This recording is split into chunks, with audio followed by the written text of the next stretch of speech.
Hi everyone, I hope everyone had a great lunch. And if not, I have a lunch coupon for you if you can answer this question.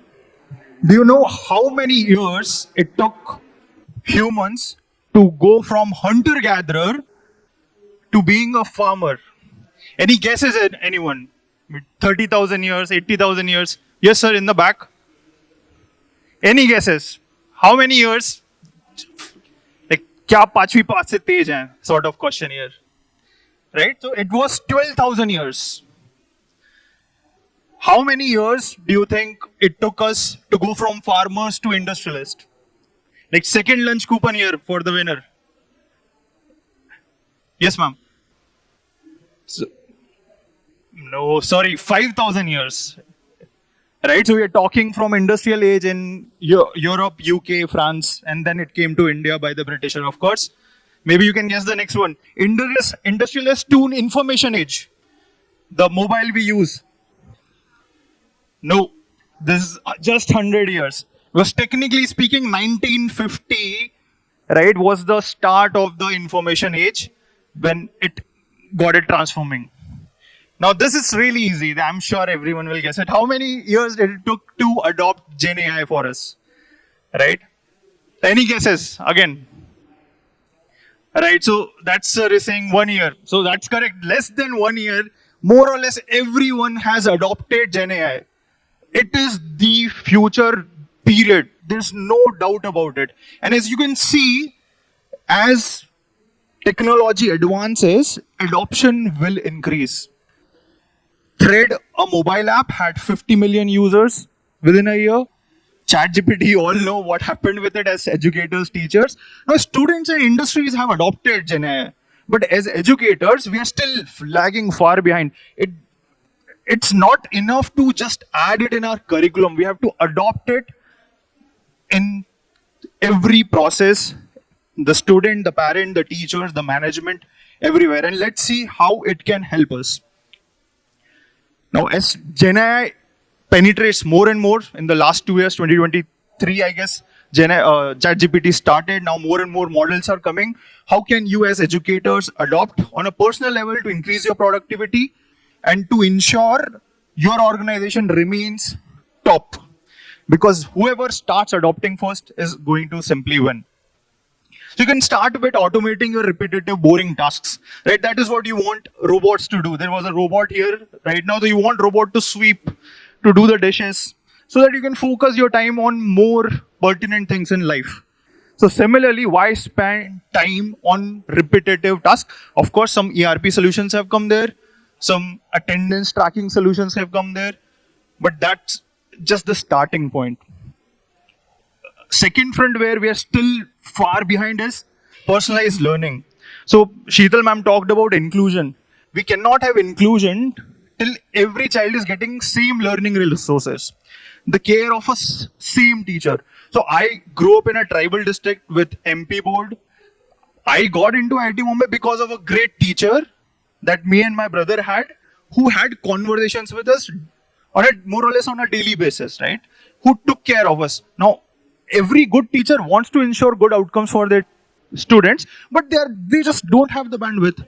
They have to teach 4 classes, they have to take care of 400 students, they have administrative responsibilities. So until unless we free up the teachers' headspace, right, their time, their bandwidth, then only they can start prioritizing students and their learning outcomes. And that is how you as educators ensure your organizations become number one or maintain their edge.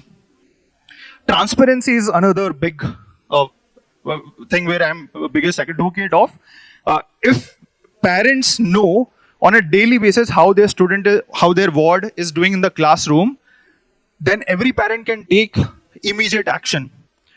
So if, let's say, I taught Newton's law of motion in the classroom today, and I had the conversation, verbal one-on-one conversation to ensure that student has understood that. And if the student has any doubts, you solve them. And this rating goes to the parent, the teacher, and the management. That transparency ensures everyone is pushing behind the student. Yes, it puts a little bit more pressure on student to perform on a daily basis, but it also enables everyone to reduce the intervention TAT, which is right now 2 to 3 months, down to just 24 hours. So if I'm not paying attention in classroom, my parent is immediately going to know. And when I go home, they're going to have a conversation with me.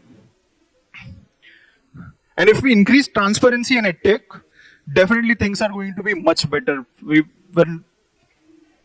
Now billions of dollars of VC money innovations have already gone here, from instruction materials to assessments to feedback, from teacher training to teacher assistant, from student support to student training, tutoring as well.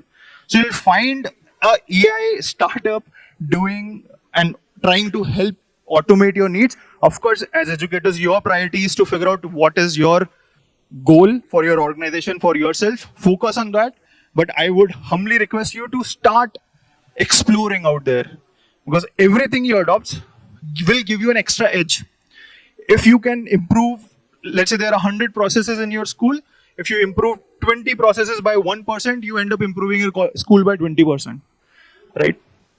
And again, that is what will give you an edge, because 99% of the schools are not going to adopt anything for the next 5 years. So if you are the first one to adopt, you're going to reap all the benefits. So what are the benefits? Of course, everyone is talking about premiumization right now in almost every consumable item there is. So if you catch that niche of AI, which is just not limited to adding curriculum, but also adopting AI practices, which increases transparency, because Gen Z and millennial parents like me, I want to know what my child is studying. If I'm paying 5 lakh to 10 lakh or even 1 lakh as a school fee, I have vested interest. And I as a parent will maybe talk to teachers in the parent-teacher meetings. Then principals are under pressure to make sure their school is performing, they're getting results. So the more you adopt AI, that frees up your teachers' bandwidth to focus on learning outcomes and ensures good outcomes for the student. You get more admissions, because as I said, 90% of the schools are going to be risk averse. They're not going to do anything about AI. So you get ahead, you make your school more premium. And I'm focusing on revenue because everything starts from a business, right? We can, Ratan Tata is a great philanthropist, but he became a good businessman. Then he started doing philanthropy. So we have to make sure the revenue, and of course, we are cutting down cost as well by automating repetitive tasks. We are cutting down on administrative chores. Of course, data-driven insights will ensure you to cut down cost on attendance tracking, learning outcome reductions. Some challenges are, of course, as Indians, why we are really risk averse. So why should we adopt it first? IB schools have already started adopting it, Pearson's and Cambridge. If we do not adopt, we will end up taking the technology from US, because most of the startups I showed you earlier in the slide are US based and Europe based. India, there are really few truly Gen AI startups who are working on edtech problems. So again, we will just end up repeating the wheel by adopting a US implemented AI. So in future, let's say 20 years from now, a school will, just like you use Zoom right now to do a tutoring business, let's say. So a teacher needs Zoom, then you will need a teacher assistant AI as well, just like Jarvis out of Iron Man. You'll need some LMS platform, and that's it. You're good to go to launch your own school or tutoring business, right? So we do need to start taking a little bit of risk, adopting more AI solutions wherever you see fit. And that ensures, of course, inclusion.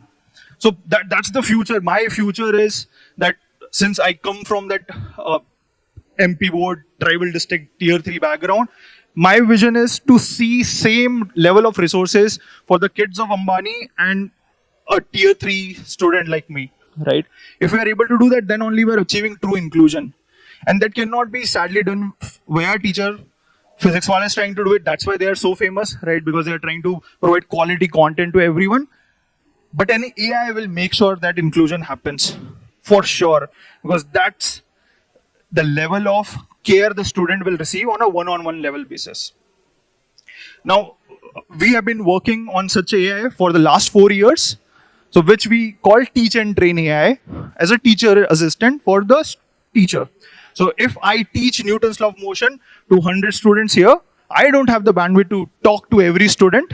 So I ask Langify AI to have a verbal conversation with each of you as a homework assignment, which anyway students are writing and cheating via GPT, and then teachers are spending 3 to 4 hours wasting their time essentially in correcting those homework copies.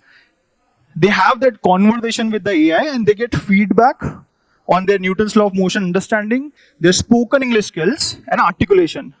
And if we do this on a daily basis, Monday, Tuesday, Wednesday, the learning chain retains. There's a teacher who is actually caring about student, what he has learned emotionally, maintaining the curiosity and engaging the students.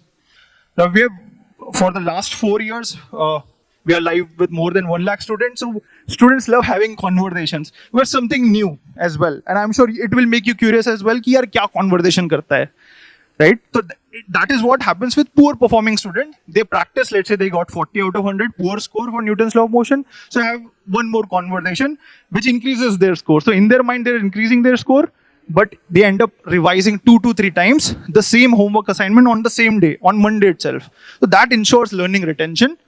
So this is what we're trying to do, trying to ensure equitable society for a better future by Langify AI. Thank you so much for your time, guys.